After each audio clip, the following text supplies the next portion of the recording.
লাগছে, আল্লাহ সুবহানাল্লাহ, এত সুন্দর লাগছে। দেখো দেখো কি সুন্দর লাগছে, দেখো আবার খাচ্ছে। এখানে মধু খেতে এসছে।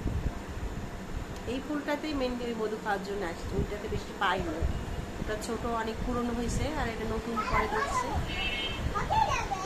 তুবা দেখো এই যে বাটারফ্লাই, দেখো আম্মু, এই যেখানে ক্যামেরাতে দেখো, ক্যামেরাতে দেখো।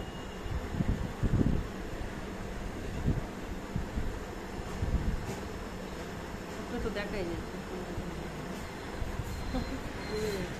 আবার এসছে এর মধু খাওয়ার জন্য আসছে। কত সুন্দর লাগছে দেখো, অনেক সুন্দর, অনেক সুন্দর আল্লাহর সৃষ্টি, কত সুন্দর।